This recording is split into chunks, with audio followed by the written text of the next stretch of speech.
इसी महीने आ रही है ग्रुप डी की वैकेंसी, लेकिन उससे पहले आ चुकी है रेलवे से कुछ मिनिस्ट्रियल और आइसोलेटेड पोस्ट की वैकेंसी।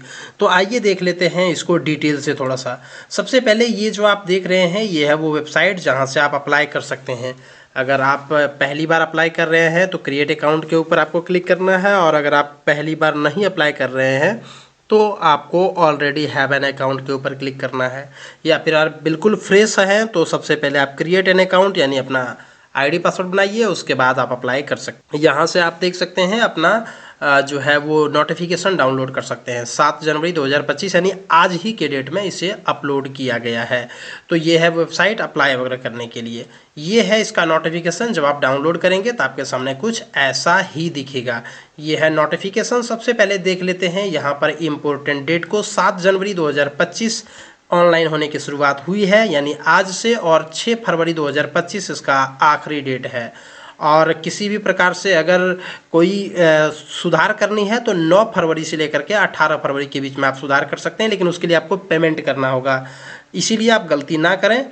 अगर आप अप्लाई कर रहे हैं तो ध्यानपूर्वक करें। और 7 जनवरी से आप अप्लाई कर रहे हैं, लेकिन आपको पेमेंट करने का जो है वो ऑप्शन जो है वो 7 से और 8 फरवरी को एक्स्ट्रा दिया जा रहा है। इसके बाद अगर हम बात करें इसमें कौन कौन से पोस्ट हैं और क्या एजुकेशन क्वालिफिकेशन चाहिए तो उसको थोड़ा सा देख लेते हैं। मगर उससे पहले थोड़ा सा ये देख लेते हैं कि इसमें होगा क्या। देखिए, एक ही कंप्यूटर बेस्ड एग्ज़ाम होगा, उसके बाद होगा ट्रांसलेशन टेस्ट, जो ज़रूरत हो, performance test, teaching skill test.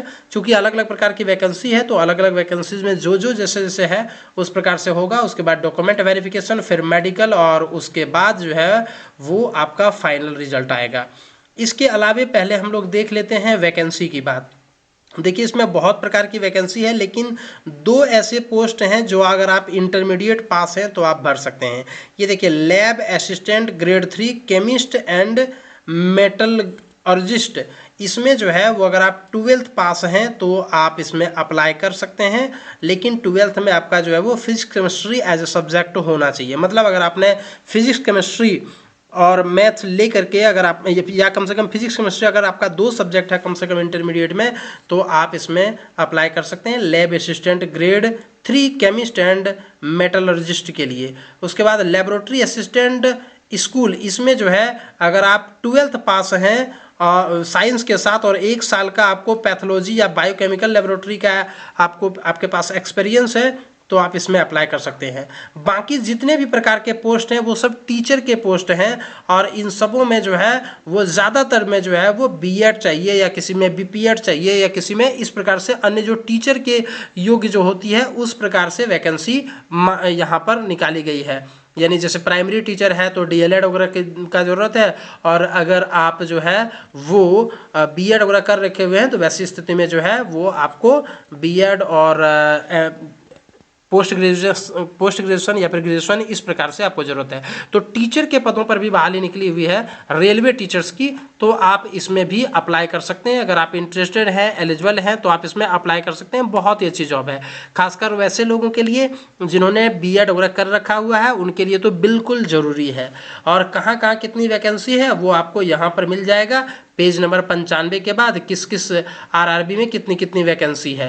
यहाँ देखिए, RRB Bangalore, RRB Bhopal, RRB Bhubaneswar, इस प्रकार से जहाँ जहाँ जितनी वैकेंसी है वो सारा आप यहाँ पर देख पाएंगे। अब हम लोग चलते हैं, थोड़ा सा अन्य चीज़ों को देख लेते हैं इसमें।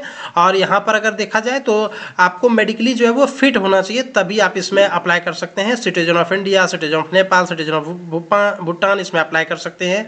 ये है उम्र के बारे में, आपका डेट ऑफ बर्थ कितना से कितना के बीच में होना चाहिए, कैटेगरी वाइज यहाँ पर दिया हुआ है, आप देख सकते हैं। और देखिए यहाँ पर 18 से 33, 18 से 35 कई प्रकार के पोस्ट हैं। पोस्ट वाइज अलग अलग जो है वो आपका उम्र का कैलकुलेशन किया जाएगा। फीस की अगर बात करें तो 500 रुपये का भुगतान करना होगा जनरल ईडब्ल्यूएस कैंडिडेट को, और जिनमें से 400 रुपये उनको रिफंड होगा। और female, PWD, transgender, ex serviceman, इन सबों को 250 रुपये का भुगतान करना होगा, जिसमें से 250 का 250 वापस हो जाएगा।